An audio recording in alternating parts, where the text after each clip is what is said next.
Salut les gars, The Gacha Life, on se retrouve pour une vidéo sur Seven Night Idol Adventure.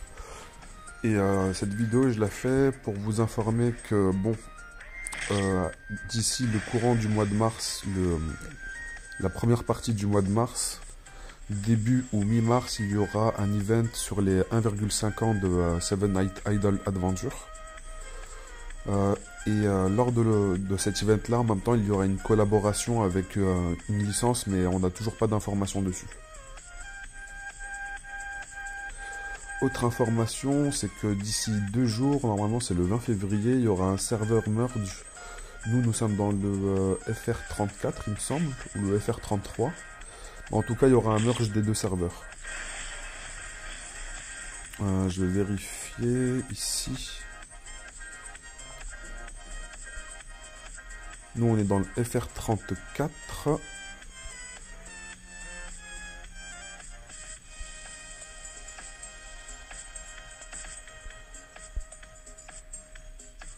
Voilà, le 20 février.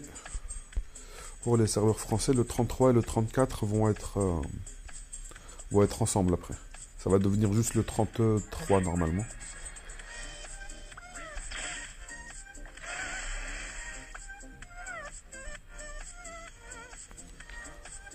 Alors dans l'aventure, je suis arrivé au palier 24 000 et quelques. C'était à combien le début de la map ici? 24 800 sur île de Lunaria. Je vous laisse profiter de la musique parce qu'elle est vraiment bien.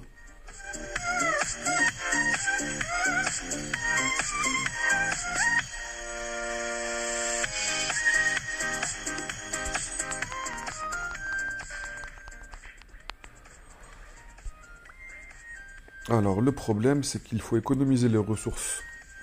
Comme vous pouvez voir, j'en ai 4250, ça veut dire que j'en ai pas du tout. Il faut économiser les ressources et le problème, c'est que actuellement, Melia, le personnage qui est en bannière ici, celui-là, il est ultra broken. Mais quand je vous dis il est ultra broken, il est vraiment fumé. Là, on peut regarder dans le tableau de statistiques de dégâts. On peut voir que l'investissement fait sur Melia est bien inférieur par rapport à l'investissement qui a été fait sur Eve et Heinz. Et pourtant, elle se retrouve juste derrière eux et il arrive souvent que, voilà, elle dépasse.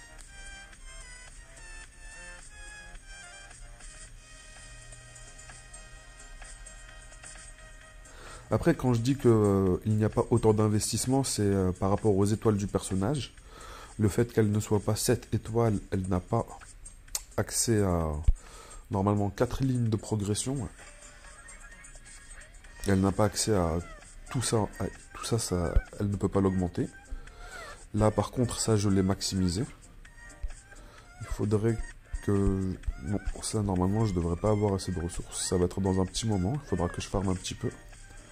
Il faudra attendre quelques jours plutôt.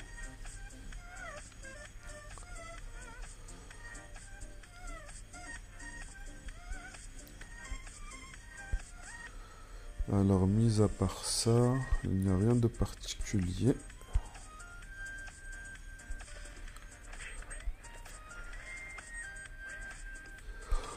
Un membre de ma guilde avait un problème avec un mob qu'on appelle Pooking. Alors, pour le Pooking, lorsqu'on commencera le run, je vais attendre... je vais rien toucher pour le moment parce que peut-être que je vais pouvoir passer l'étape.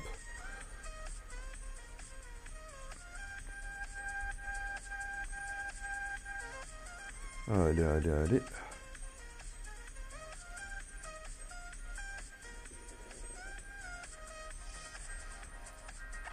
Parfait. Au moment où vous allez affronter le Pooking, c'est un champignon qui va commencer le combat avec un bouclier sur lui-même. Mais il va pas le commencer directement. Il va le faire pop et il va durer quelques secondes. Vous faites ce que je viens de faire, vous faites reculer votre team le temps que le bouclier il se dissipe.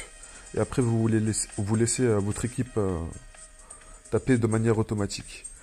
Et n'ayez pas peur par rapport au timer. Le timer commencera simplement au moment où vous allez commencer à taper le mob. Donc juste vous avancez un tout petit peu pour qu'il fasse proc son shield qui va annuler tous les dégâts. Vous faites reculer votre équipe et une fois que le shield disparaît, vous laissez votre équipe faire le travail. Et normalement, le mob il devient extrêmement simple. Il y a un autre mob qui est assez compliqué. Voilà, celui-ci. Celui-ci, il va décimer votre équipe si vous partez avec votre équipe de base pour avancer normalement. Vous allez devoir rajouter des supports pour ajouter de la survie à votre équipe.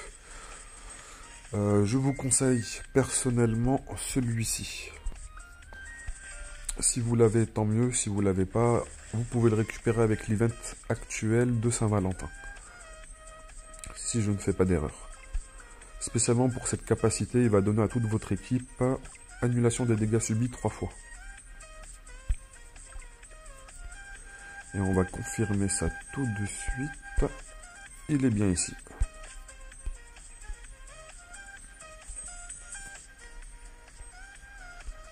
Là, je n'ai pas d'utilité pour les tickets.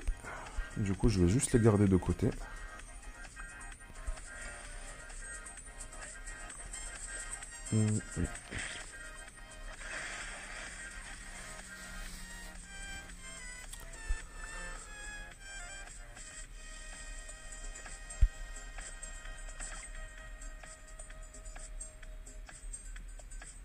D'ailleurs, je l'utilise même en arène, cette unité-là, pour annuler les dégâts que l'équipe va subir.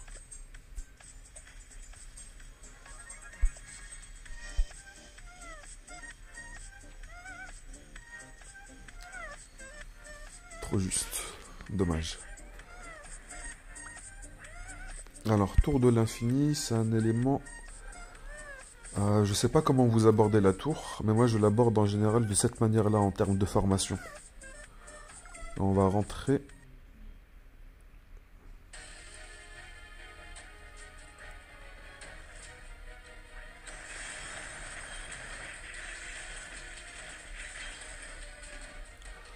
Je fais pas assez de dégâts à la ligne arrière. Et peut-être que je devrais peut-être... Hence le diminuer, enfin lui réduire la place. Le descendre un peu plus bas. Je pense que c'est ce que je vais faire. Je vais mettre Heinz juste au niveau de ce nouveau Wukong.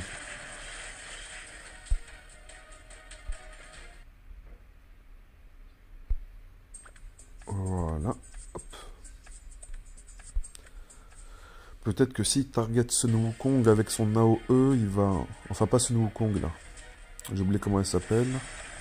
Mais voilà. C'est exactement ce que je voulais. Il fallait qu'il soit juste en face de cette ligne là. Pour qu'il puisse décimer toute l'équipe. Vu qu'il était juste un palier en haut, il n'arrivait pas avec son AOE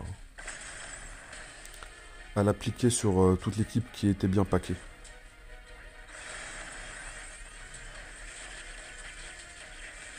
Là, idéalement, il aurait fallu qu'il soit un peu plus haut. Mais apparemment, ça suffit, là, ça passe.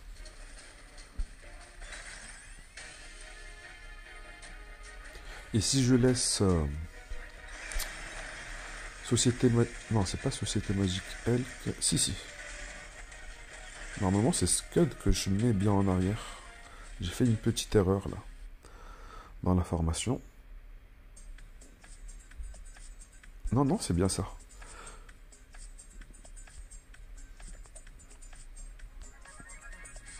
Scud, si je la mets à l'arrière, c'est parce que souvent dans les maps, je vais essayer d'avancer un peu plus pour essayer d'en trouver un. Il y a une unité qui va stepper directement sur la backline de votre équipe. Et elle a la capacité de résister à... Elle annule les dégâts subis à chaque fois qu'elle fait un coup critique. Et elle a la possibilité de le tanker un petit peu. Et si je la mets toute seule en arrière, c'est parce que... Voilà, normalement, il est dans la formation. Voilà, il va stepper derrière sur elle. Sauf s'il se fait tuer avant. Là, il s'est fait tuer avant.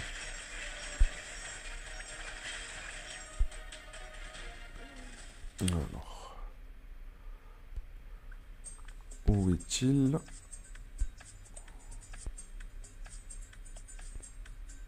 Voilà, c'est Kyle.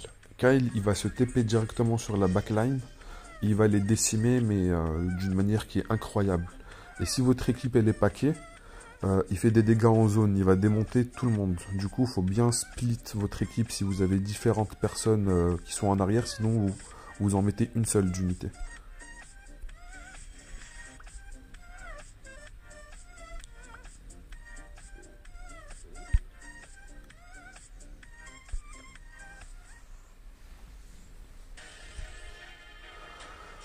Très mauvaise formation pour moi, parce que j'ai Melia et Heinz qui sont tout en bas. Mais après, à des moments, la difficulté elle n'est pas si difficile. Il y a des maps où on peut vraiment galérer pendant un bon petit moment, où on va chercher la formation parfaite. Là, normalement, voilà. Lui, Kyle, il va se faire des pop. Ah non, il lui reste quelques PV, là. Mais avec les quelques PV qu'il a, il est là, il attaque, il attaque, il attaque. Et ça restera la dernière cible que votre équipe va focus vu qu'il est invisible. Vous allez devoir tout le temps décimer l'équipe adverse avant de pouvoir focus Kyle. Si vous ne l'avez pas tué avec une grosse AOE dès le début.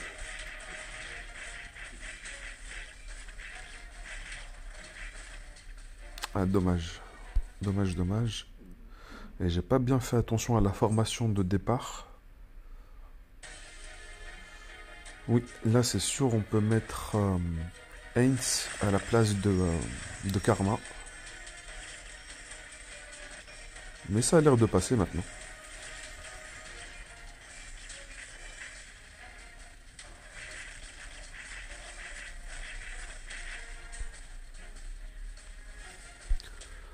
Au niveau de la formation, ça ne s'applique pas simplement pour la tour. Hein. Ça, vous l'appliquez aussi pour le PVP. Pour le PVP, ça fonctionne aussi. Sauf que pour le PVP, j'ai envie que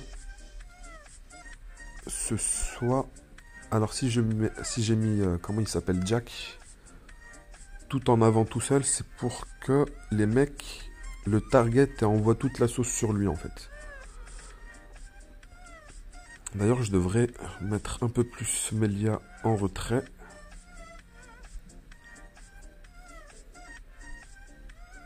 Elle un peu plus sur le côté.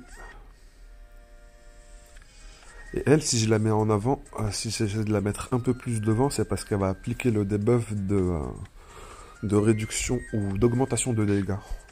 Elle augmente les dégâts de 30%, il me semble. Voilà, éparpillé, dégâts subis de 30%. J'ai envie que d'abord l'éparpillé soit placé. Ensuite, que Melia et Heinz appliquent leurs dégâts. Parce que disons, si elle est toute derrière, et que c'est Heinz qui va commencer à envoyer sa compétence, elle va pas pouvoir bénéficier de son bonus.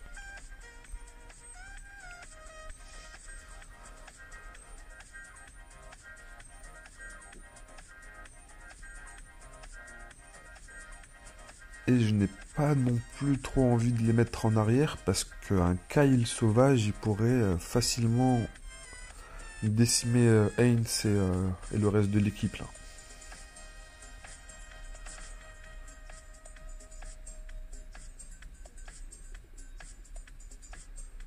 On va essayer de le mettre un peu plus en avant.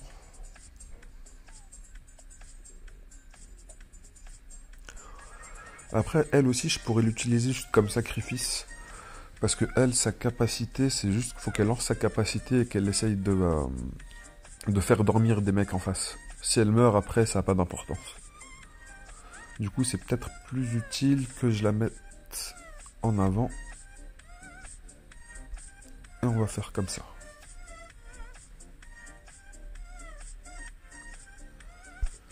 On va regarder directement ce que ça va donner.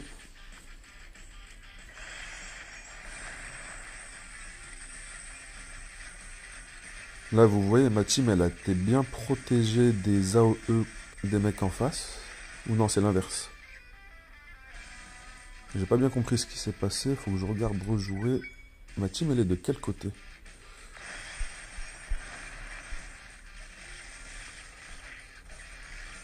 Là, je pensais être bien safe parce que là, ma team, elle était bien en arrière. Mais je pense que c'est juste le palier de développement du mec en face, il est tellement insane que non, non, il est juste trop supérieur à moi, le mec. Non, tout simplement.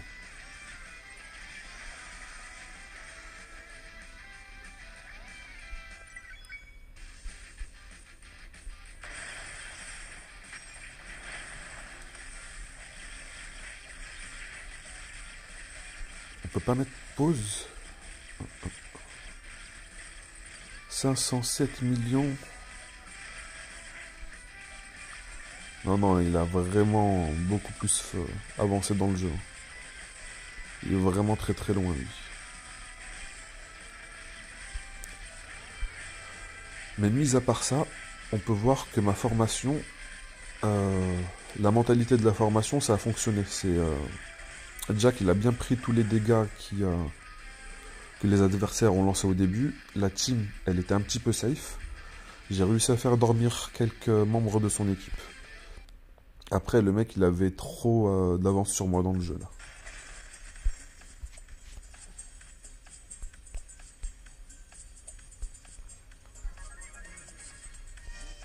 On sait jamais. Peut-être que je peux faire une petite amélioration. Rien du tout.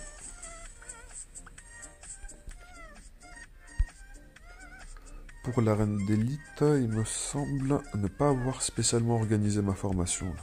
Je crois que j'ai eu un petit peu la flemme. Quoique non, si, je l'avais organisé ma formation.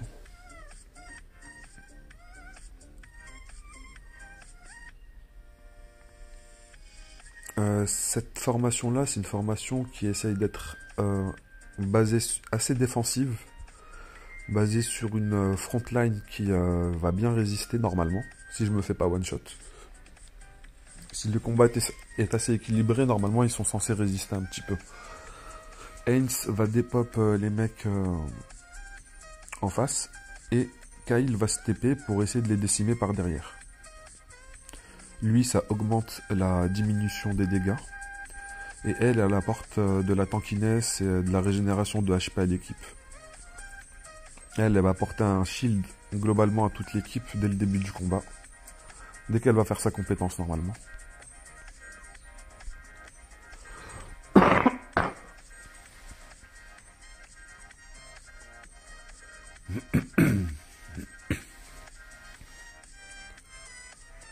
Je devrais mettre les AOE un peu plus au centre.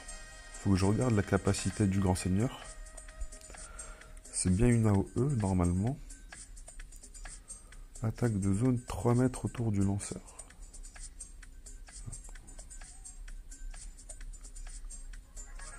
Attire jusqu'à 5 cibles devant le lanceur, puis inflige des dégâts égaux à 2000. Attire.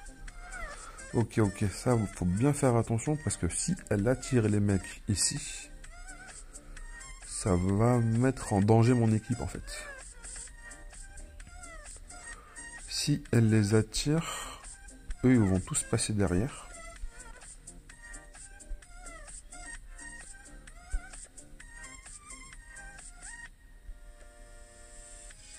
Et peut-être plus comme ça.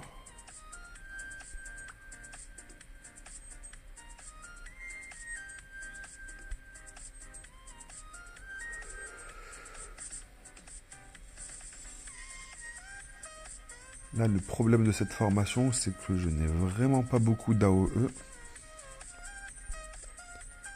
Elle est vraiment weak, celle-ci. On va regarder les combats pour voir.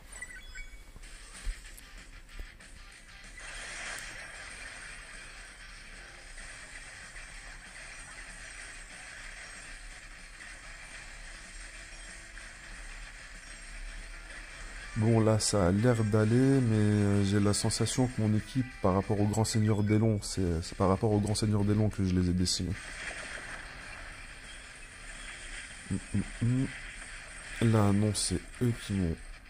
Vraiment, son Kyle, il est vraiment bien monté. Il était 7 étoiles.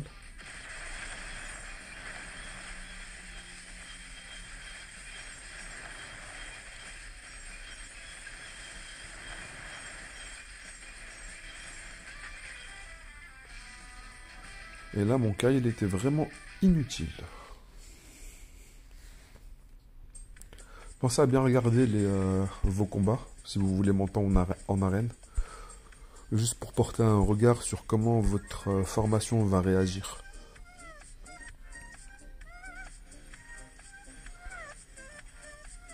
Et je pense que pour aujourd'hui, pour Seven Night Idol Adventure, on a fait le tour. Alors du coup,